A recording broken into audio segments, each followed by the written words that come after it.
সবসময় আপনার সজাগ থেকেছে, সক্রিয় থেকেছে, দায়িত্ব পালন করেছে, ঝুঁকি নিয়েছে, যার ফলে বাংলাদেশের মানুষ মনে করে বিএনপিকে উইন করিয়ে রাষ্ট্র ব্যবস্থাপনার দায়িত্ব দেওয়া তাদের এখন কর্তব্য, দায়িত্ব। আর বিএনপির প্রার্থী হিসাবে এই এলাকায় ঢাকা 10 আসনে আমাকে বিজয়ী করা তাদের দায়িত্ব নিয়ে নিয়েছে। তারাই আপনার প্রচার প্রচারণা করছে, গণসংযোগে অংশ নিচ্ছে, স্বতঃস্ফূর্তভাবে তারা মনে করছে যে তাদের জনপ্রতিনিধিত্ব আমি করব তাদের ভোটের মাধ্যমে, এবং সেটাই নিশ্চিত করবার জন্য তারা সর্বাত্মকভাবে জনমত গঠন করছে, ভোট আহরণ করছে এবং বিজয় নিশ্চিত করবার জন্য সমস্ত দায়িত্ব এলাকার জনগণ নিয়ে নিয়েছে। ডেফিনেটলি আমি প্রথম থেকেই বলছি, যারা এবারের নির্বাচন অত্যন্ত গুরুত্বপূর্ণ নির্বাচন। এই নির্বাচন শুধুমাত্র সরকার অথবা জনপ্রতিনিধি নির্বাচিত করার নির্বাচন নয়।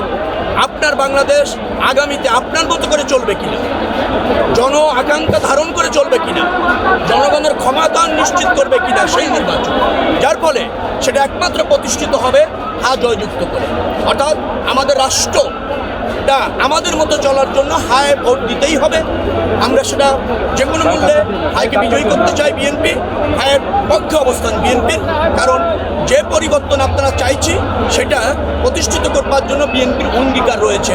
এবং আজ থেকে প্রায় 3.5-4 বছর আগে 31 দফার মাধ্যমে রাষ্ট্র ব্যবস্থাপনার আমূল পরিবর্তন বিএনপি অঙ্গীকার করেছে, এবং সেটা প্রতিষ্ঠিত করবার জন্য হা ভোট জয়যুক্ত হয় একান্ত জরুরি, এবং সেটা করা আমাদের দায়িত্ব দল হিসেবে, দলের প্রার্থী হিসাবে আমরা সেটাই করছি।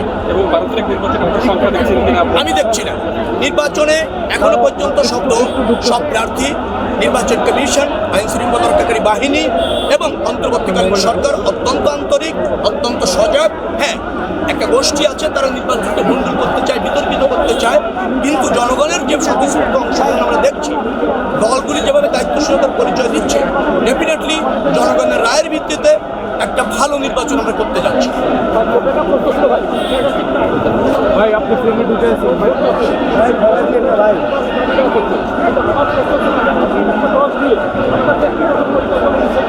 এটা একটা বিস্তারিত বিষয়, আমি ইতিমধ্যে সমস্যাগুলো চিহ্নিত করেছি।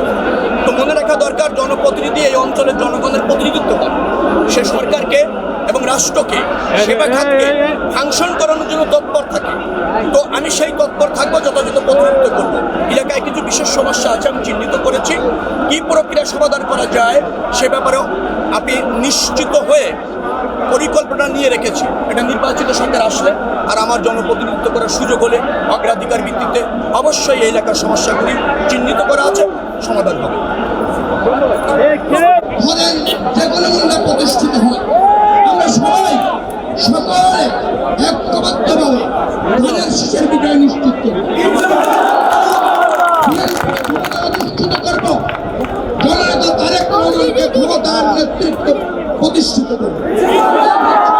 দেশবাসীর অঙ্গীকার, আমাদের করণীয়, এবং এটা না করা পর্যন্ত আমরা রাজপথে থেকে ভোটের দিনে যে নির্বাচন, সেই নির্বাচনে ভোট ধানের শীষের পক্ষে সমর্থন ভোট দিতে উৎসাহিত করবেন।